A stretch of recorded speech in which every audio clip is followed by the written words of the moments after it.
3, 2, 1, 0.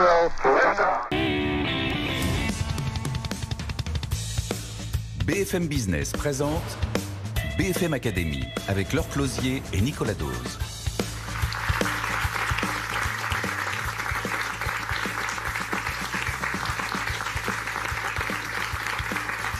Bonjour à tous, bonjour à tous. Bienvenue au public, bienvenue aux téléspectateurs pour la suite de cette BFM Academy. Alors vous le savez, on connaît déjà l'un des finalistes de cette saison 14. Elle s'appelle Marion Chopin avec Listen Léon. C'est cette application incroyable où on poste de manière anonyme des compliments sur les collaborateurs dans l'entreprise. On va découvrir le trio d'entrepreneurs qui a été sélectionné par Geoffroy de Bec de Lièvre. Et comme le veut la tradition de cette émission, en toute fin d'émission, ce sera le choix du coach. Il n'en gardera qu'un. Alors qui est Geoffroy de Bec de Lièvre? C'est un peu le grand voyageur de l'équipe. Regardez. Geoffroy de Bec de Lièvre est difficile à mettre dans une case. Ancien participant de la BFM Academy, entrepreneur à succès, globetrotter, coach et désormais business angel, il est sur tous les fronts. En 2007, il a créé Marco Vasco, un site de voyage sur mesure, revendu depuis. Sa start-up a connu une remarquable croissance. C'est le type de modèle que cherche notre coach. Des projets promis à un développement très rapide. Car Geoffroy de Bec de Lièvre aime monter des boîtes, développer des projets. C'est ça qui le fait vibrer. Bien plus que le management au quotidien. Mais attention à ne pas aller trop vite. C'est tout l'enjeu de l'accompagnement par notre coach. Il veut aider les boîtes en pleine croissance à ne pas se brûler les ailes et leur cash par la même occasion. Gestion de trésorerie, recrutement, il connaît les erreurs à ne pas faire au lancement des projets. Mais attention, il n'y a pas que les business plans qui l'intéressent. Geoffroy de Bec de Lièvre recherche aussi des candidats passionnés, quitte à sortir de leur zone de confort, car notre coach croissance est désormais investisseur. Il s'est placé dans le tourisme, son secteur de prédilection. Mais pas seulement. Il a aussi des participations dans plusieurs startups, dont Shaper et Food Cherry notamment. Qui sait, le prochain gagnant pourrait peut-être rentrer dans son portefeuille. Rien n'arrête un investisseur avisé en quête de pépites. Mesdames, Messieurs, Geoffroy de Bec de Lièvre. Bonjour Geoffroy. Bienvenue pour cette nouvelle saison. Il va falloir sélectionner un entrepreneur aujourd'hui qui sera notre deuxième finaliste de cette saison. C'est parti. BFM Academy. Ils y croient, mais croirez-vous en eux? Alors voilà le trio de Geoffroy, je vous le présente brièvement. Florine Duplessis, bonjour. Bonjour. Bienvenue, vous allez Merci. nous parler d'Ephelia. Ephelia, c'est cette start-up de la e-santé, l'application de télémédecine qui permet un suivi des femmes enceintes. À côté de vous, c'est Mathieu Batteur. Bonjour Mathieu. Bonsoir Nicolas. Avec les petits culottés. Les petits culottés, c'est une couche culotte totalement bio, totalement écologique, vendue en circuit court et fabriquée dans les Vosges. Et à côté de vous, on fait la connaissance de Cyril Pierre de Guéillère. Bonjour Cyril. Avec Rocket School. Rocket School, c'est une école totalement gratuite qui rémunère ses élèves pour les former au métier du numérique. On va commencer tout de suite donc avec notre candidate, Florine Duplessis, Ephelia. Et bonjour Laure. Ah mais bonjour Nicolas, Laure vous Closier. n'avez pas vu que j'étais là en fait. Pourtant, Bon, c'est quand même vous qui avez fait les castings, vous les Bah oui. connaissez bien, donc vous allez nous en dire un peu plus sur Florine. Et bien après les castings de Vannes, quand on a appelé Florine pour lui dire qu'elle était retenue dans les 12 demi-finalistes, elle a été très surprise. Secteur, profil, Florine, elle pensait pas que les femmes enceintes s'intéressaient BFM Business. Elle a pas complètement tort, c'est pas les femmes enceintes, leur vie et leur œuvre qui nous intéressent, c'est leur marché. BFM Business pense marché et celui des femmes enceintes est colossal. Ephelia, c'est une application d'e-santé destinée à l'accompagnement et le dépistage des grossesses à risque. Des applications santé, il y en a plein. On vous explique que votre bébé c'est une poire, puis un chou, puis une belle pastèque. Il y en a plein. Florine, elle est sage-femme et échographiste. Les fruits et légumes, c'est pas son créneau. Elle veut faire de la prévention santé. Objectif, réduire la mortalité des bébés et des mamans à travers un passeport santé. Le marché n'est pas forcément en France où le suivi est plutôt bien développé, mais ailleurs. Elle s'est lancée en Guyane. Elle voyage désormais partout à travers le monde. Attention à Florine, elle pensait peut-être pas être là, mais maintenant qu'elle a sa place, elle va rien lâcher. C'est la sage-femme numérique du Morbihan, Florine, finalement. C'est ça. On y va, hein, Geoffroy de Bec de Lièvre. On va essayer de la connaître un peu plus au travers des questions qu'elle peut susciter chez vous. Bien sûr. Bonjour Florine. Bonjour. Très heureux de vous avoir sélectionné. Alors déjà, moi, je voudrais savoir à quel problème vous répondez exactement avec cette application. qui est toujours un peu la nature quand on monte une société. Oui. Alors nous, notre problème, en fait, on répond à un très très gros enjeu de santé international. Un des premiers gros enjeux qui a été déclaré par l'OMS, qui est le dépistage des grossesses à risque. Les grossesses à risque, en fait, tuent 300 000 femmes, 2 à 3 millions d'enfants tous les ans. Donc, on souhaite répondre à cela en mettant en place le passeport grossesse, qui est en 2 phases. La première phase, qui est un test de dépistage des grossesses à risque, que la patiente va rentrer en ligne, qui permet de scorer son risque obstétrical. Et après, afin de bien la suivre, on met en place un passeport grossesse qui est accessible et par la patiente et par le praticien. C'est donc gratuit pour la saisie et c'est après qu'il y a une offre payante, un abonnement de 7 € tous les mois, c'est ça? Oui, tout à fait. Voilà. Alors, c'était une des questions que je me posais. Moi, malheureusement, j'ai voulu remplir et puis je ne suis pas forcément la bonne personne, la bonne cible. Mais par contre, est-ce que les femmes sont prêtes aujourd'hui à payer 7 € quand on sait que la médecine est gratuite en France, qu'un rendez-vous avec le gynéco est pris en charge par la sécurité sociale? Oui, alors ça, effectivement, on a cette version très française de la médecine gratuite. Donc nous, on va s'attaquer quand même aussi au marché français. Mais il faut voir qu'on n'a pas forcément ce même modèle en France. Les patientes, de base, leur question principale pendant toute la grossesse, c'est est-ce que je vais aller bien? Est-ce que mon bébé va aller bien?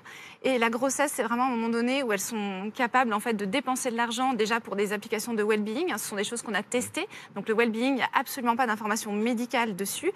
Et donc on a, grâce au panel de patientes qu'on a au cabinet, en fait, pu tester. Et en fait, en gros, par mois, elles sont capables de dépenser entre 10 à 25 € pendant toute la grossesse sur différentes applications, même si elles sont déjà accompagnées à côté. Elles trouvent qu'elles n'ont pas assez de temps avec leur praticien, que le temps n'est pas forcément qualitatif, que ça ne répond pas forcément à leurs questions. Elles savent pertinemment que c'est remboursé, effectivement, mais elles vont aller chercher les informations à côté sur les moteurs de recherche où l'information n'est pas forcément triée non plus. Donc, elles ont parfois de la fausse information, ce qui, pour le praticien, demande aussi du temps supplémentaire de consultation, soit pour la réassurer ou l'accompagner. Vous avez interrogé combien de femmes au début pour essayer de bien comprendre vraiment leurs besoins et avoir l'offre la plus adaptée? Alors, 1200 sur le cabinet. Voilà. Ok. Donc c'est. Alors, sachant qu'on a notre panel en France, et en fait, on a donc dans les cofondateurs mon frère qui, lui, vit à Londres. Et donc, lui, il a tout son panel aussi international, parce qu'il a vraiment fallu s'adapter à chaque étape de la création de la start-up, en fait, à ce panel international. Parce que le modèle français, on dit, n'est pas forcément duplicable partout. Et on s'est rendu compte que, justement, les patientes, par exemple, sur Londres, elles, leur panier moyen par rapport à l'offre que nous, on fait, on la propose à 7 à 8 € par mois pour la France. Mais sur les réponses de patientes qui sont à l'international, ça pouvait varier de 30 à 120 € par mois. Voilà, quand on leur a posé la question pour une telle application, pour mettre en sécurité votre vie et celle de votre bébé, voilà, on vous propose ça, qu'est-ce que vous mettriez en face? Donc oui, on est encore loin, on a de la marge de croissance au niveau du. Pour être sûr d'avoir bien compris, lorsque pas moi évidemment, mais lorsqu'une femme va aller. Une première mondiale, ça ferait un super. Lorsqu'une femme va remplir en ligne, c'est Ephelia qui va lui dire si elle a des risques, elle présente des risques ou pas. Oui, tout à fait. C'est vous qui allez diagnostiquer la présence de risques potentiels. Alors, on dépiste le risque potentiel. Nous, on est sur la gestion de risque obstétrical. En fait, Ephelia va poser quasiment les mêmes questions qu'un praticien, que ce soit un gynéco, une sage-femme, un médecin, mais on pense aussi aux autres pays qui ont des infirmières sages-femmes ou que des infirmières qui vont aider la prise en charge de la patiente. On leur pose toute une série de questions. Elles doivent répondre à ces questions et quelque part, nous, on a un algorithme dans la tête. Donc, c'est ce qu'on appelle le human algorithm. Donc, nous, on le fait et la machine peut très bien le faire. D'accord? Donc, le tout, c'est de passer de human machine jusqu'au machine learning aussi. Ce sera beaucoup plus facile. Voilà. Donc, du coup, c'est vrai qu'elles répondent à ces questions. L'algorithme traite la donnée, la score sur un profil de risque sur 3 niveaux, un risque bas, un risque moyen, un risque haut, et sur les 6 pathologies les plus dangereuses de la grossesse. Et grâce à ce démarrage sur Ephelia, après, on fait de l'éducation préventive. On lui dit aussi, vous devrez avoir un tel profil personnalisé un protocole personnalisé de suivi. D'accord? Et donc, vraiment, ce sont les choses minimales qu'elle devra avoir pour être mise en sécurité. D'accord.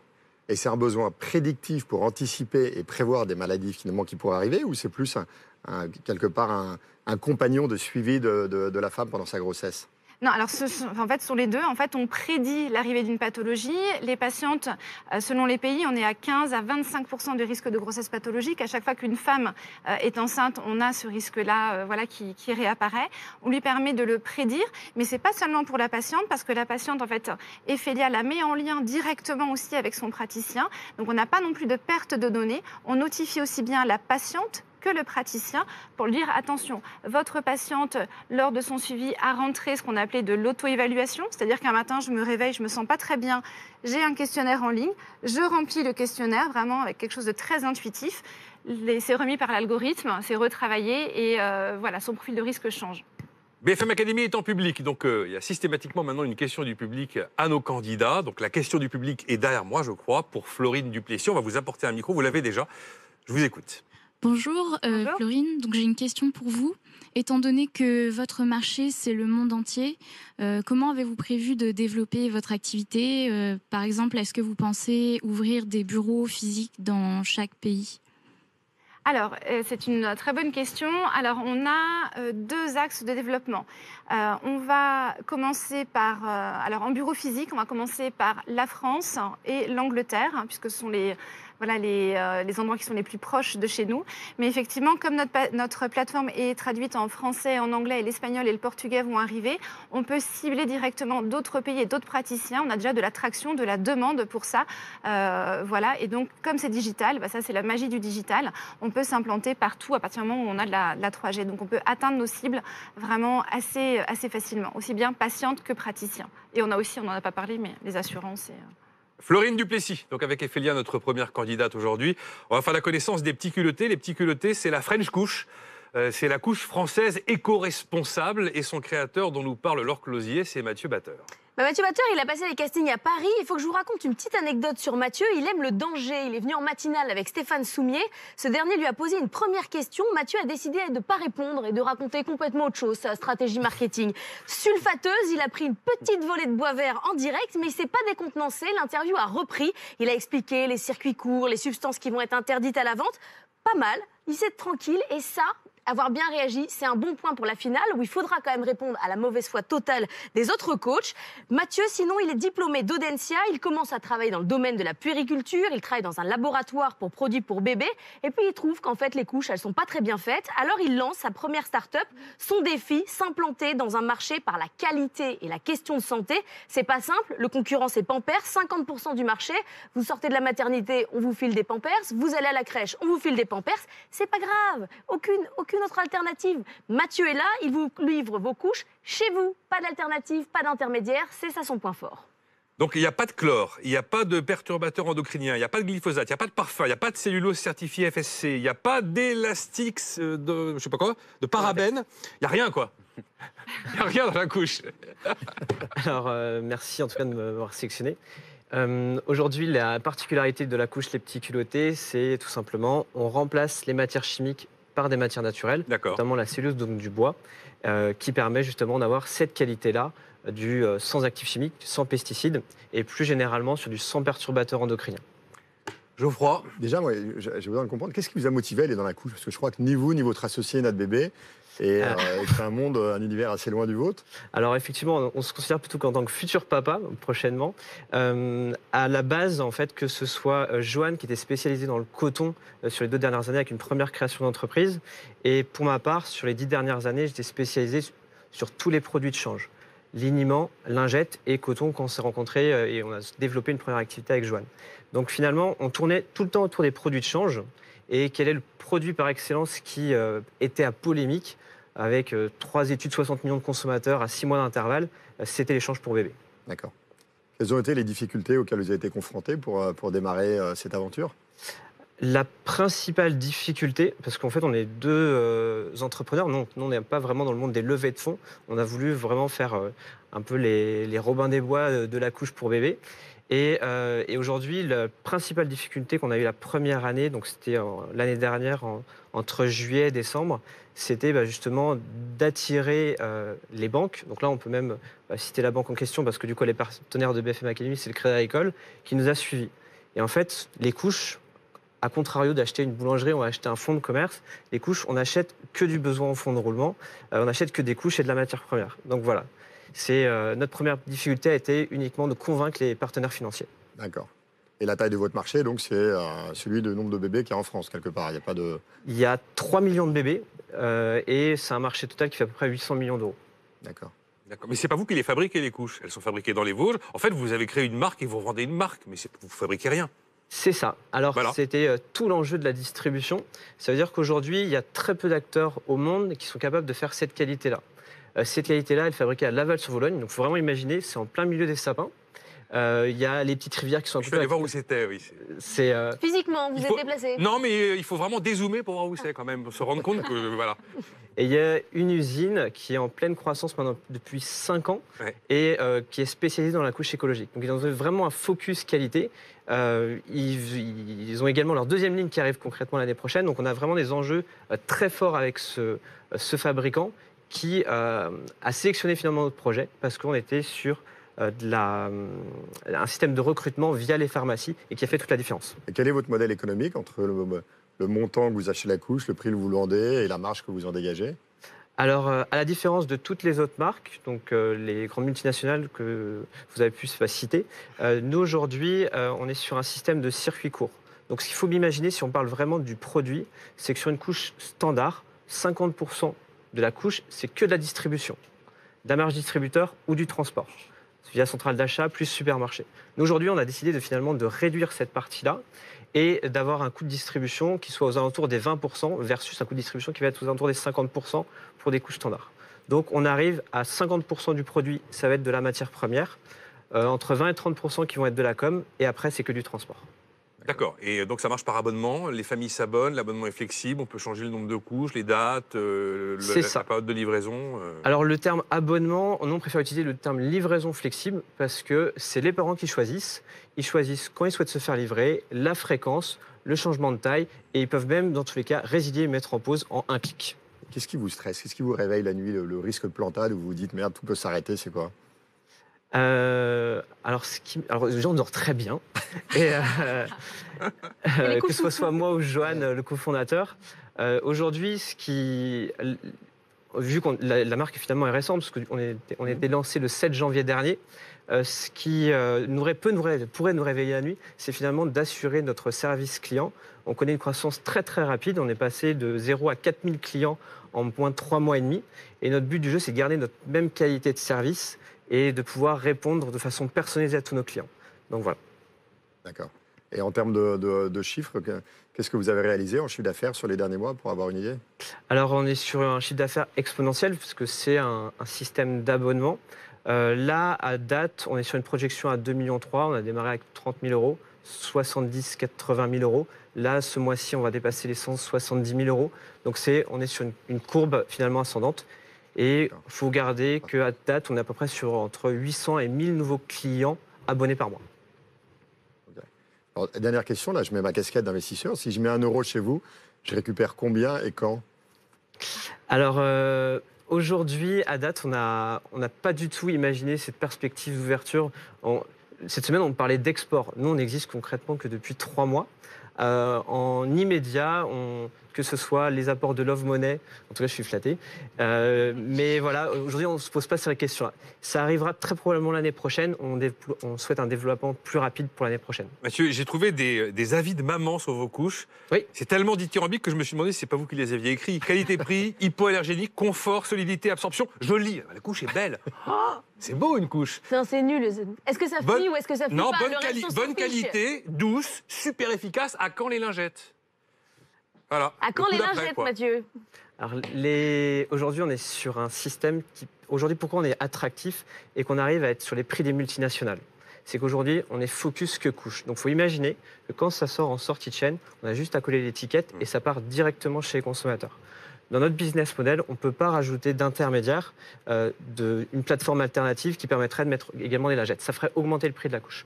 Donc, nous, aujourd'hui, on reste focus que sur la couche de très haute qualité, sans actifs chimiques, sans pesticides, fabriquée dans les Vosges. Donc monoproduit, hein. Vous n'avez pas le coup d'après, tout ça, non?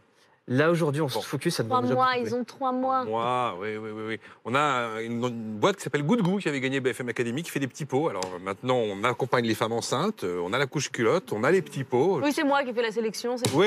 Famille.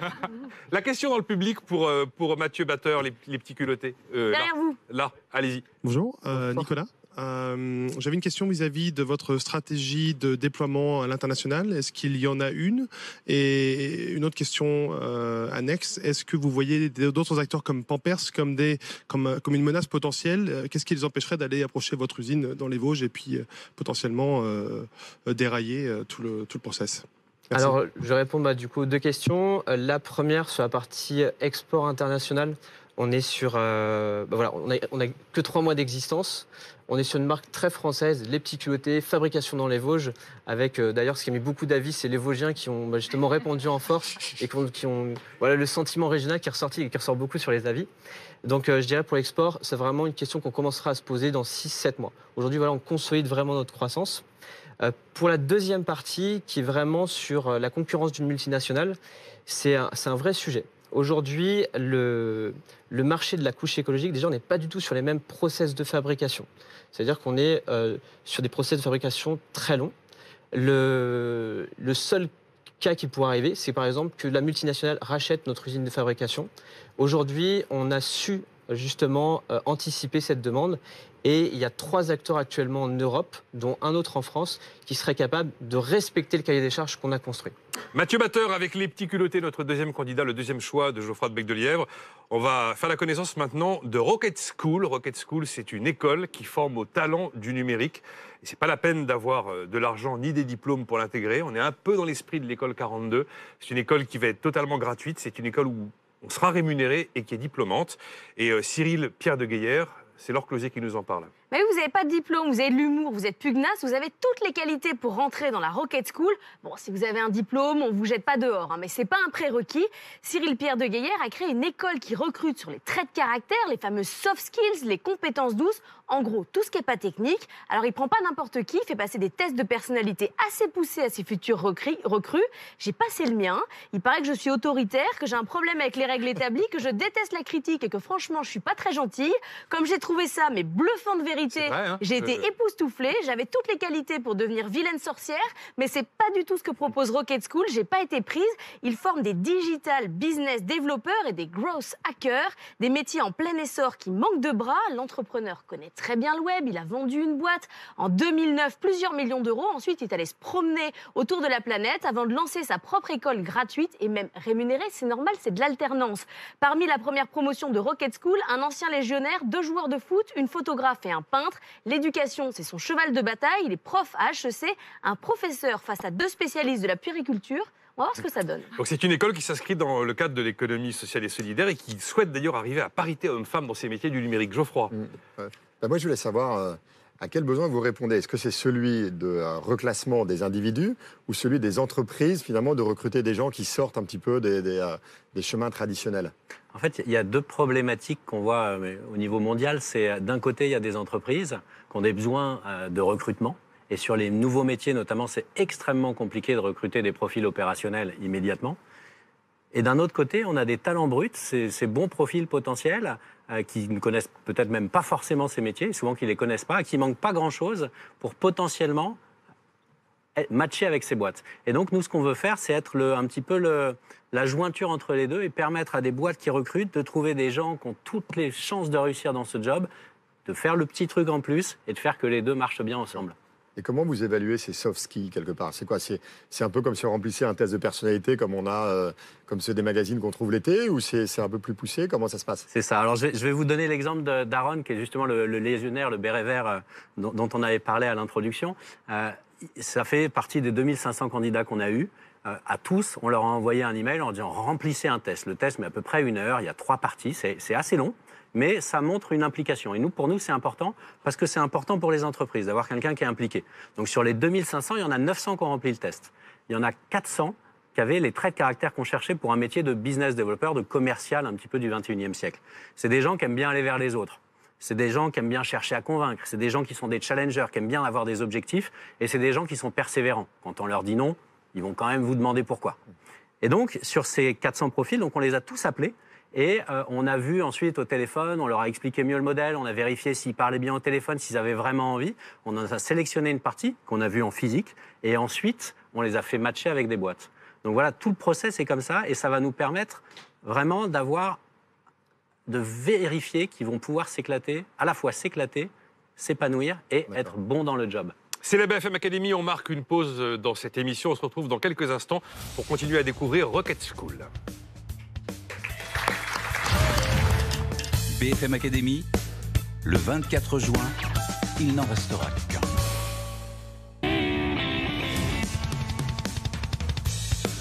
BFM Business présente BFM Academy avec Laure Closier et Nicolas Dose.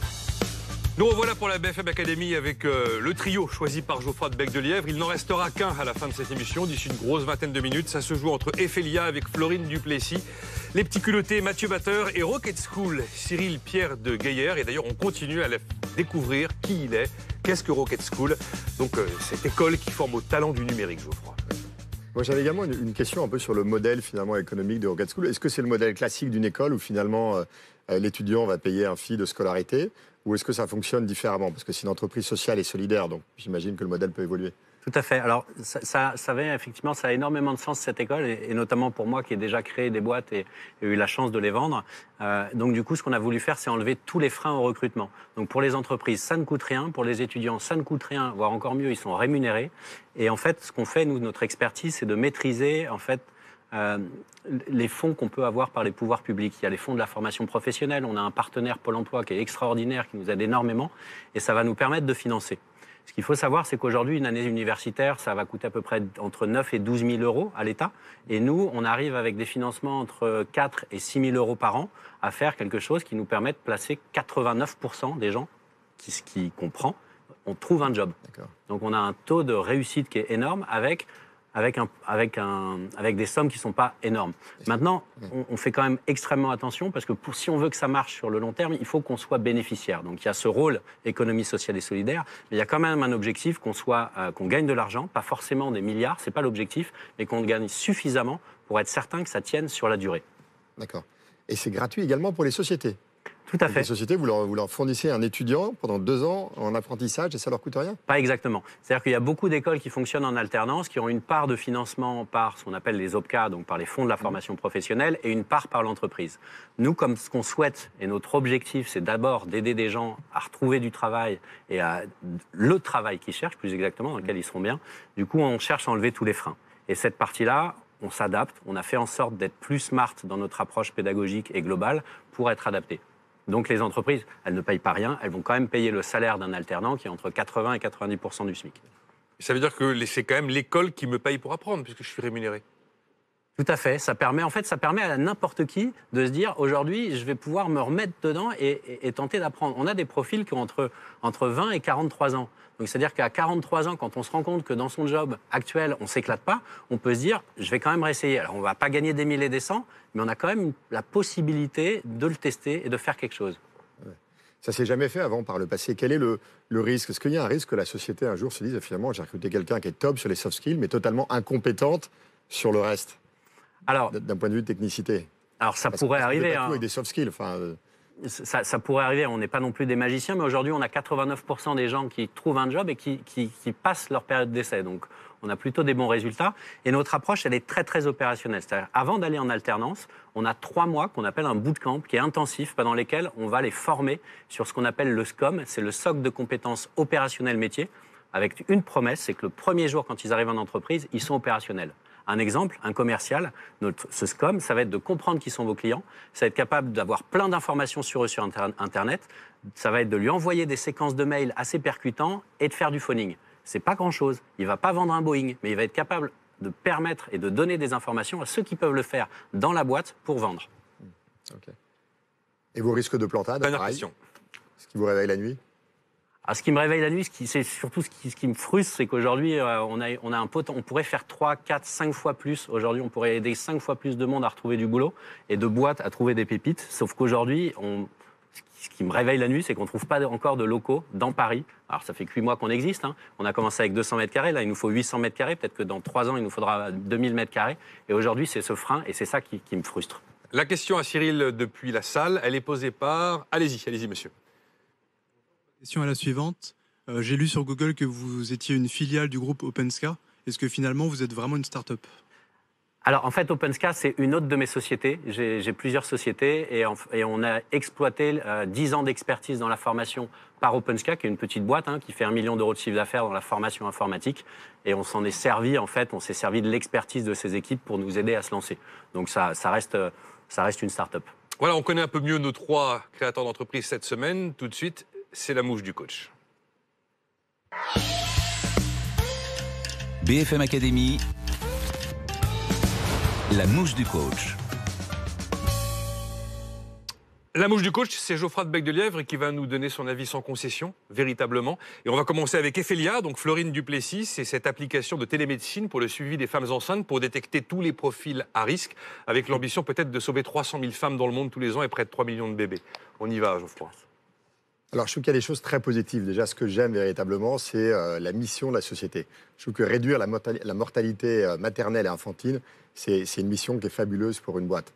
Après, j'étais assez étonné, mais ça répond à un véritable besoin. J'étais étonné du nombre de mortalités qu'il y avait encore liées à la grossesse. Et même si en France, c'est beaucoup plus faible que dans d'autres pays. Et puis après, je crois énormément dans les points positifs. La télémédecine. Je trouve qu'il y a beaucoup de rendez-vous médicaux qui n'auraient pas lieu d'être et je pense qu'on peut véritablement répondre à ces questions avec la télémédecine. Donc ça, c'est vraiment ce qui me séduit. Après, là où j'ai peut-être des réserves, c'est que certes, il y a une mortalité infantile qui est très élevée. On se rend compte que le risque, finalement, que même si c'est encore trop peu en France, c'est 70 femmes par an, finalement, c'est dans les pays en voie de développement qu'il y a le plus de décès au moment de la grossesse. Et notamment avec 2 pays qui sont le Niger et l'Inde, qui à eux deux, en fait, malheureusement, ont 30% de la mortalité dans le monde. Oui, alors on n'est pas non plus axé que sur la mortalité en fait. La mortalité, malheureusement, si on y arrive, c'est qu'on a raté notre mission. Le principe, c'est d'accompagner au mieux ces 200 millions de grossesses, parce que c'est quand même 200 millions de femmes qui sont enceintes tous les ans, et elles ont besoin d'être véritablement accompagnées. Donc, je viens de perdre mon fil, c'est pas grave. Donc du coup, il faut... on parlait du Niger et le marché de niche en fait. De la France. C'est pour ça que nous, on part vraiment sur l'international et que l'application peut être aussi bien utilisée par les femmes enceintes, par les praticiens. Et on n'est pas que sur vraiment la mortalité, on a tout ce qui est morbidité. Donc, par exemple, sur le monde, c'est 35 millions de grossesses pathologiques. Donc, on ne se focus pas que sur les 300 000 morts mamans ou les 2,7 millions de bébés. Les autres points, Geoffroy. Ouais, alors il y avait aussi, après, vous répondrez après. J'avais des réserves sur le modèle économique. Et est-ce que les femmes vont véritablement payer 10 euros ou 20 euros par mois, comme je le disais tout à l'heure, sachant que la médecine est gratuite en France. Et puis un dernier point, c'est que derrière, il y a des algorithmes, il y a beaucoup de technologies, c'est extrêmement lourd. Et comment vous allez faire pour financer tout ça, surtout face à des mastodons, ou même tout simplement comme Doctolib en France, qui a levé quelques centaines de millions d'euros. Donc le modèle économique ? Alors, le modèle économique, on est sur 2 modèles. Le premier qui est le B2C. Donc là, on va venir cibler la patiente. Grâce à nos 3 piliers fondamentaux, on reste dans le parcours de soins de la patiente. Donc, on va aller cibler la patiente elle-même. Le pharmacien, qui est aussi un interlocuteur privilégié, c'est lui qui va savoir en avance de phase qu'elle cherche à être enceinte parce qu'on distribue en fait certains types de médicaments. Il saura aussi qu'elle est enceinte grâce au test de grossesse et le praticien. La deuxième phase du business model, donc c'est le B2B, pour aller cibler tout ce qui est assurance et les grands employeurs. D'accord ? L'assurance, en fait, il faut savoir que les coûts de santé publique liés aux grossesses pathologiques sont juste phénoménaux. Si on peut décaler en fait d'1 jour, 2 jours, 3 jours l'hospitalisation ou la naissance d'un enfant, on a fait les calculs, on est sur plusieurs centaines de millions d'euros sur la France. Donc quand on le fait à l'échelle mondiale, c'est juste énorme. Donc on va avoir ce côté assurance, sachant que certes c'est gratuit pour l'instant, mais on commence à observer le désengagement de la CPM et du gouvernement tout doucement parce qu'on est en déficit au niveau de la santé des frais de santé publique. Et on a tout ce qui est les employeurs des employeurs, et c'est une tendance internationale qui vient maintenant des États-Unis et de Grande-Bretagne, de faire attention au bien-être de son employé et de chouchouter, de pouvoir proposer en fait cette application à une femme enceinte, permet aussi de la garder au boulot, de la sécuriser, qu'elle reste performante dans son entreprise, qu'elle ait envie de revenir, parce qu'on a fait attention à elle dans ce marché où aussi maintenant on est sur l'équité aussi dans les entreprises. Comme un petit mot très très court sur la lourdeur de la technologie, la lourdeur de l'algorithme. Alors, oui, alors ça demande un petit peu de technicité, mais maintenant, voilà, la création d'un algorithme est vraiment bien calée. On est sur de la e-santé, nous sommes très bien accompagnés, il nous faut des data scientists, des médecins épidémiologistes. Le plus dur, et ça a déjà été fait... On va les trouver chez Cyril. Ça a été de créer tout ce qui était le back-end de la plateforme pour pouvoir trier au mieux toutes les informations médicales et pour entamer le machine learning. Peut-être que de l'extérieur, quand on n'est pas de la e-santé, ça paraît compliqué, mais c'est quand même quelque chose qui est très très bien à maîtriser. La mouche du coach des petits culottés avec Mathieu Batter. C'est donc cette couche culotte bio, écologique, en circuit court, fabriquée à Laval-sur-Vologne dans les Vosges. Et elle est absorbante et elle ne fuit pas. C'est important. Et elle ne fuit pas. Geoffroy de Bec de Lièvre. Alors ce que j'aime, déjà j'aime bien le nom. Moi, je trouve que c'est sympa, le petit culotté, c'est un nom qui est très chouette. Je pense que vous êtes vraiment sur un produit qui est à l'ère du temps. On parle du bio, un produit sans perturbateurs endocriniens et qui plaît, qui en plus vient des Vosges. On parle de circuit court, donc quelque part où on va mieux rémunérer la personne qui est en bout de chaîne. Et puis j'aime bien le modèle économique de l'abonnement, parce que finalement le coût d'acquisition d'un client est assez élevé. Je crois qu'on parlait de 35 € pour 55 € de couche, mais en fait c'est pas 55 € de couche, c'est 55 € de couche pendant 36 mois. Et finalement, on va amortir son coût d'acquisition client sur une durée de 3 ans, qui est à peu près la durée moyenne pendant laquelle on porte des couches. Donc ça, on a très envie d'investir dedans. Je crois que c'est pas possible, mais je trouve qu'il y a plein de choses très positives. Après, dans les points, dans ce que j'aime pas, ou plutôt peut-être ce que vous allez découvrir, je pense que l'heure de vérité n'est pas encore arrivée sur Google. Aujourd'hui, vous êtes en système D, comme toutes les boîtes qui se créent. Pour trouver des clients, on fait bosser les copains sur les réseaux sociaux, 2-3 influenceurs qu'on paye peut-être avec des couches. Mais le jour où vous allez commencer à faire de l'acquisition sur Google pour trouver des nouveaux clients ou Facebook, je pense que le modèle économique va prendre un petit coup et ça, ce sera à découvrir. Après, je trouve que c'est un marché qui est finalement pas si gigantesque que ça. On parle d'un marché de 800 millions. On a quand même des acteurs comme Pampers derrière. Même si, allez, on va dire 10% du marché bascule sur ce modèle de l'abonnement, ça voudrait dire qu'on parlerait d'un marché de 80 millions, ça peut peut-être être 20% à 160 millions, mais ce n'est pas un marché qui est véritablement gigantesque, il n'y a pas une profondeur énorme. Et puis après, moi, il y a un troisième point qui me chagrine, mais il va falloir que vous travailliez dessus, c'est la dépendance à un seul fabricant. Demain, il vous plante, ou votre concurrent qui est un peu plus gros lui dit hey, « Coco, t'arrêtes de bosser avec les petits culottés, sinon je retire ma production de chez vous », vous allez être très embêté. Alors, un mot sur le nom, quand même. Le nom, il est super sympa, mais il est français. Si vous voulez vendre vos couches culottes à l'étranger, il va falloir peut-être un jour... changer le nom. Après, c'est l'image de... Bon. C'est la French Touch. Après, c'est... voilà, il y a plusieurs... Les petits culottés. Les petits culottés. Ça peut fonctionner. Bon, OK. Vous prononcez très bien. Oui, l'heure de vérité sur Google, c'est un vrai sujet. Quand il va falloir capter de la clientèle de manière massive, en fait, vous allez prendre cher sur Google. D'autant plus que c'est des mots-clés, notamment si on parle que de SIA, donc du référencement payant sur Google. C'est les mots-clés qui coûtent les plus chers. Ça veut dire que quand on tape couche, le mot couche est un des plus chers. Donc le but du jeu, c'est d'avoir déjà le référencement naturel sur du couche sans perturbateur endocrinien. Et là, on arrive déjà dans les premières pages. Et sur la partie référencement naturel, on est déjà bien placé. On ne s'est pas focus... Couche et endocrinien. Couche sans perturbateur endocrinien. Il y a beaucoup de gens qui tapent ça. Le volume est énorme. Non, mais effectivement, c'est quelques requêtes, j'imagine, par mois. Mais... Et c'est pour ça qu'en fait, on a démarré avec une stratégie d'influenceur, donc on en a parlé un petit peu, qui nous a permis de grossir très rapidement et de nous donner de la crédibilité. Là, on démarre juste la partie SEO, SIA, donc le référencement payant, pour avoir un nouvel arc à notre arbre. Et on développe également d'autres piliers. C'est d'ailleurs pour ça que, pour voir l'histoire de Marco Vasco dans le passé, quand il était dans tous les cas au board, c'est qu'il y a eu un vrai enjeu, une vraie stratégie là-dessus. Nous, aujourd'hui, c'est un des points sur lesquels on n'a pas actuellement cette capacité, c'est-à-dire qu'on est très spécialisé, très produit avec Johan, le cofondateur, donc très qualité, expertise qualité. De mon côté, distribution. Et la partie référencement, expertise, référencement Google, c'est vraiment quelque chose qui m'intéresse par rapport au coach. C'est Johan Bonnet qui est votre associé. C'est ça. Un marché finalement pas si grand, et sachant que les MDD et les géants, là, ils ont quoi, 90-93% du marché? Le marché GMS actuellement est encore à 80%. Le plus gros marché qui progresse, c'est le e-commerce. Donc c'est le marché qui progresse le plus sur ce segment-là. Mais si on parle déjà de 80 millions d'euros de chiffre d'affaires, on va faire 2,3 millions cette année, on n'est qu'à 3 mois d'existence, ça nous irait déjà très bien. Bon. Si on parle du marché mondial, je prends juste sur la Chine, il y aura 16 milliards de bébés l'année prochaine. Donc, 16 milliards d'euros de change pour le marché de Chine. 16 milliards de bébés. Au boulot. Enfin, c'est vrai que là, la question du nom... Mathieu, la question du nom va se poser quand même, hein, si un jour vous voulez passer les frontières. Je ne sais pas si le petit culotté, ça va. Bon, enfin...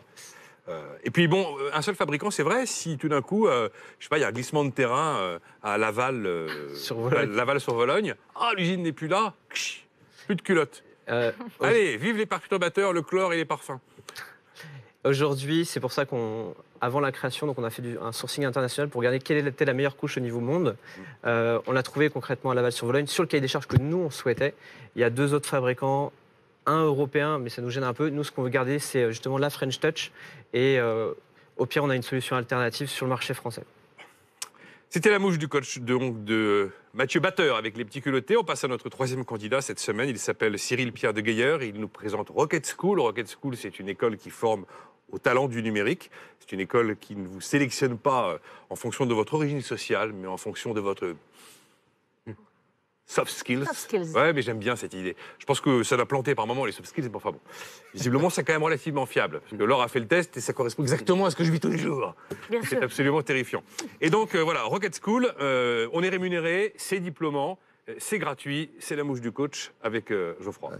Alors, ce que j'aime bien, moi, déjà, c'est le fait que ce soit non seulement une entreprise sociale et solidaire, mais dont finalement la vocation est de remettre au travail des chômeurs. De ce que je comprends, c'est Pôle emploi aujourd'hui qui fournit le plus d'étudiants quelque part. Et ça, c'est un peu la mission première de la société. La deuxième, c'est que je trouve que c'est toujours intéressant d'avoir un entrepreneur qui connaît bien son industrie. Ça fait à peu près 10 ans que vous êtes dans l'éducation. Et a priori, vous savez assez bien naviguer dans cet univers. Je trouve qu'en termes de modèle économique, c'est sympa aussi. Hein. On n'est pas loin des petits culottés. L'école, ça dure à peu près 2 ans. A priori, vous êtes payé par l'État indirectement nos impôts, donc le risque de défaillance est quand même assez limité, quoique, je ne sais pas, mais voilà. Objectivement, oui, il est limité. Mais voilà, il est limité. Donc, un modèle économique extrêmement résilient, et puis une ambition du fondateur qui est sympa. Après, sur les points négatifs ou de vigilance, je me demande comment vous allez financer votre BFR, sachant que quand on est un étudiant normal, c'est l'étudiant qui paye, mais là, c'est l'État, et de ce que j'ai compris, il vous paye très tardivement. Très bien, mais très tardivement. Donc, comment vous allez financer votre folle croissance ?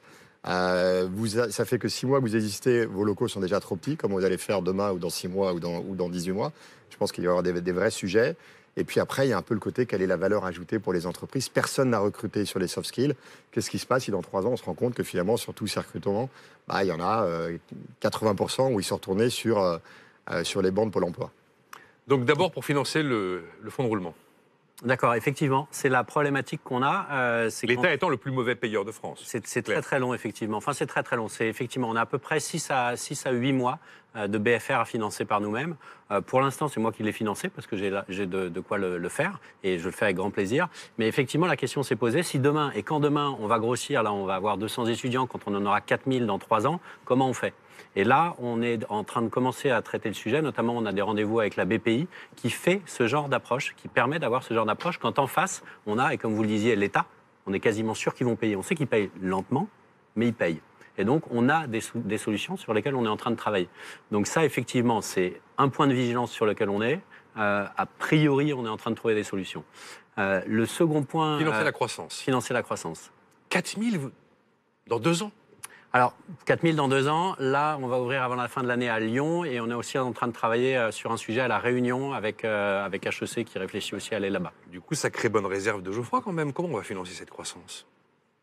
Alors, une bonne partie, je peux la financer personnellement, mais il est aussi question potentiellement... Le BFR, c'est lui, la croissance, c'est lui. Non, mais aujourd'hui, c'est quoi? Aujourd'hui, j'ouvre une nouvelle école, ça me coûte à peu près 300 000 €. C'est beaucoup d'argent, mais 300 000 €, ça se trouve. Ça se trouve soit auprès d'entrepreneurs, soit auprès de business angels, soit auprès de banques. Surtout que dans un métier, comme vous le disiez, dans l'école, j'ai un étudiant qui commence, je sais qu'il va rester pas dans 1 an ou 2. Alors là, on parle d'argent, je ne suis pas très à l'aise parce qu'on est quand même d'abord pour aider des gens. Mais effectivement, vous avez raison, il faut vraiment le tester. Et l'autre question, c'était par rapport aux soft skills. La valeur ajoutée pour les entreprises, sachant que vous sélectionnez sur les traits de caractère et qu'on manque un peu de recul, ça peut faire peur. Alors justement, on a 2 approches. D'abord, c'est effectivement cette sélection, cette orientation qu'on fait sur traits de caractère. Aujourd'hui, ça marche très bien. Alors, ça a l'air d'être très bien. Effectivement, on n'a que 2 promos de recul. On va voir si ça continue. 2 promos de recul, 89% de retour à l'emploi. On est plutôt sur des indicateurs qui sont ultra verts. Maintenant, effectivement, il y a un risque. Mais comment on fait pour le prendre, ce risque-là? On a 3 mois de bootcamp intensif. C'est-à-dire qu'on va les former sur le métier. Et quand ils arrivent en entreprise, ils sont opérationnels. Mais effectivement, si on laissait juste là, en CDI, sans rien faire, potentiellement, 6 mois après, comme on est sur des technos qui changent très très vite, ils seraient has-been. Mais ce qu'on fait, c'est pour ça qu'on les garde en alternance. Ils sont 4 jours sur 5 en entreprise et 1 jour sur 5, ils reviennent chez nous. Donc on va être capable de les coacher, s'ils ont un petit problème, de les réorienter. Donc il y a toute la partie pédagogique que toute école a, d'être vraiment à aider les gens, à les mettre, à les réorienter, à les adapter pour les accompagner sur la durée. On a presque fini. Elle s'appelle Florine Duplessis, elle représente Ephelia, Mathieu Batteur pour les petits culottés et donc à l'instant, Cyril Pierre de Geyer pour Rocket School. Et le principe est le suivant, c'est que le choix du coach vient clore cette émission et il n'en restera qu'un. BFM Academy. Le choix du coach. Marquez 1 minute sur mon conducteur pour nous dire pour qui vous allez conduire jusqu'en finale, Geoffroy. C'est terrifiant comme choix. Hein. Ouais. En fait, je suis venu avec une idée en tête et puis je suis obligé de répondre. Bah oui, on vous aidera pas, donc... Je suis obligé de choisir. Ah oui, oui. Ouais, c'est Obligé très de compliqué. choisir, oui. Non, mais il y a 3 sociétés magnifiques. Une qui aide les femmes enceintes sur la mortalité, qui est absolument canon. Une, les petits culottés. Mon choix va porter sur Rocket School. Je trouve que le fait de remettre des chômeurs au travail, d'avoir un modèle vraiment solide, et puis je trouve très innovant quelque part, parce que ça s'est jamais fait de recruter sur des soft skills. Ça peut ne pas marcher peut-être, mais si ça marche, en tout cas, pour la France, c'est génial.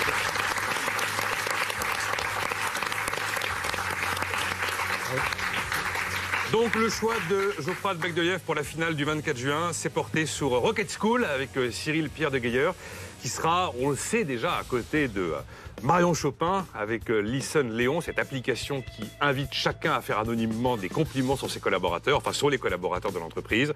Voilà, ainsi s'achève cette émission. On se retrouve dans 1 semaine. Laure Closier, qu'est-ce qui va se passer? Ça sera l'équipe Evelyne Platnik-Cohen. Il y aura Xalis avec Diana Brondel. C'est une banque pour adolescents avec contrôle parental. Il y aura Coloc, c'est de l'escape game en entreprise défendu par Aline Conxixer. Et puis Nalo avec Guillaume Piard, c'est de la gestion privée sur Internet. Une autre néobanque. Là, on était plutôt dans les enfants, la périculture. La semaine prochaine, FinTech. On se retrouve dans 1 semaine pour la suite de la BFM Academy. BFM Academy, le 24 juin, il n'en restera qu'un.